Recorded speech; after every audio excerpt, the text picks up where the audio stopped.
Next, अब और भी कुछ ऐसे डाउट होते हैं क्वाड्रेटिक इक्वेशन में जो बच्चे नहीं समझ पाते हैं। जैसे क्या है हम बताते हैं। अगर हम क्वेश्चन कोई दे देता है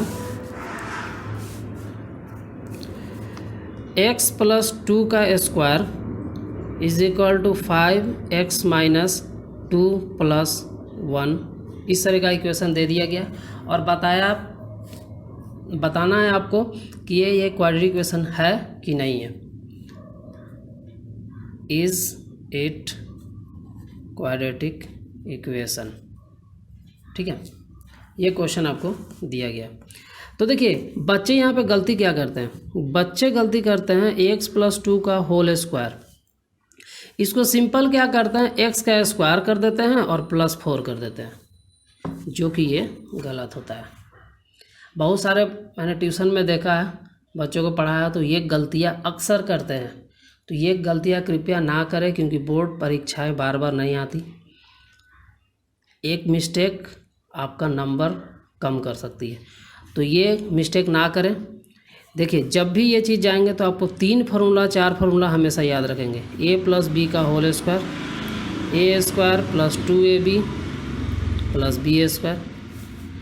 a - b का होल स्क्वायर क्या होता है बच्चों, तो a² - 2ab + b²। उसी तरह a + b और a - b is equal to a² - b²। a + b का होल क्यूब आपको पता होना चाहिए, a³ + 3a² + 3ab² + b³, ठीक है। a - b का होल क्यूब, तो a³ यहाँ प्लस है तो माइनस कर दीजिए, फिर प्लस कर दीजिए, फिर माइनस कर दीजिए, ठीक है। बहुत बच्चे कंफ्यूज होते हैं सर कि कहाँ प्लस डाले कहाँ माइनस डाले, तो याद रखिए माइनस प्लस माइनस, आपको पता है माइनस प्लस माइनस होता है, तो a³ के बाद माइनस प्लस माइनस। चलिए तो ये 4 फार्मूला आपको 5 फार्मूला याद रखनी होगी, तब ये सॉल्व करेंगे। तो अब इसको सर कैसे सॉल्व करेंगे, चलिए तो सॉल्व में आते हैं, ठीक है, सॉल्व में आते हैं। चलिए फिर से मैं क्वेश्चन उतार देता हूँ। x + 2 का whole square is equal to 5x - 2 + 1, ठीक है। ये क्वेश्चन को बताना है क्वाड्रेटिक इक्वेशन में है कि नहीं है। तो देखिए ये पहले आपको पहचानना होगा किस फॉर्मूला में है। तो देखिए इस फार्मूला में सेट कर रहा है हमारा a + b का होल स्क्वायर, यानी हमारा फार्मूला क्या हो जाएगा x का स्क्वायर, क्योंकि a² + 2ab। तो देखिए यहाँ पे क्या है, ये a है और ये हमारा क्या है b है।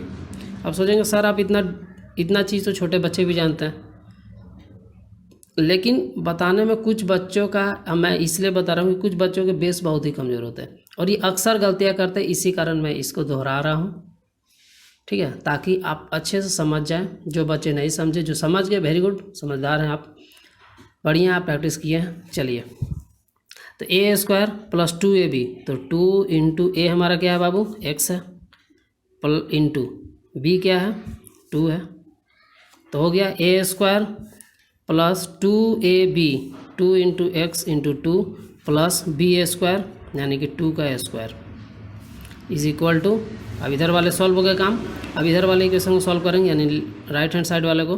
तो मैं बताया था अभी थोड़ा देर पहले कि जो भी नंबर होंगे टोटल नंबर से मल्टीप्लाई आप करेंगे, ठीक है। तो तीनों से बारी बारी आप मल्टीप्लाई करें, तो यहाँ हो जाएगा 5x - 10 + 5। अब आप लोग सोच रहे होंगे सर आप यहाँ पे -2 + 1 इसको सॉल्व करके आप -1 कर सकते थे, पर मैंने इसलिए नहीं किया क्योंकि मैं अभी थोड़ी देर पहले वीडियो में बताया था कि सभी टर्म को मल्टीप्लाई करना, बस उस चीज़ को दिखाने के लिए मैं यहाँ पे कर रहा हूँ, मैं भी डायरेक्ट कर सकता था। चलिए तो समझाने के लिए मैंने किया है। चलिए अब इसको आगे बढ़ते हैं, तो यहाँ हो जाएगा x² प्लस इसको मल्टीप्लाई करेंगे तो क्या आएगा बच्चों 2 × x × 2, तो 2 × 2 = 4 और x + 4 = 5x। अब आप कर सकते हैं माइनस प्लस माइनस, तो 10 में से 5 गया 5, और माइनस का साइन बड़ा है इसलिए होता है यहाँ पे -5। अधिकतर बच्चों का मैं ट्यूशन में देखा हूँ माइनस प्लस की गलतियाँ होती ही हैं, तो इसको ध्यान दें, ठीक है। इस पे प्रैक्टिस बार बार करें। ये नहीं कि मेरा वीडियो देखने के बाद आप प्रैक्टिस ना करें, नहीं कीजिए। आसान लगे ठीक है, आपको ये आसान है, लेकिन एक बात मैं बता दूं, आसान ही चीज़ ज़्यादा गलतियां होती हैं।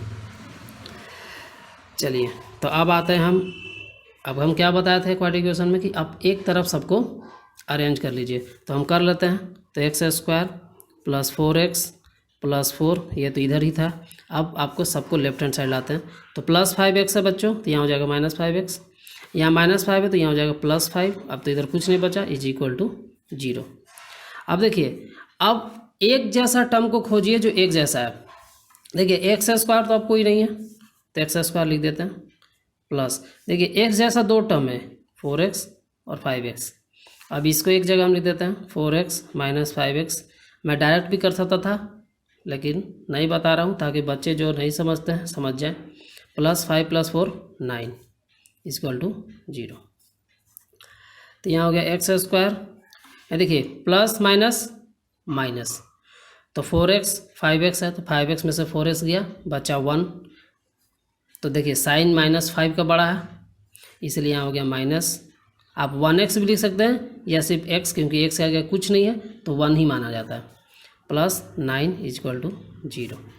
अब देखिए सब टर्म अलग अलग है ना, एक्स स्क्वायर कुछ नहीं है, एक्स भी अब आगे कुछ नहीं है, 9 भी अकेले है।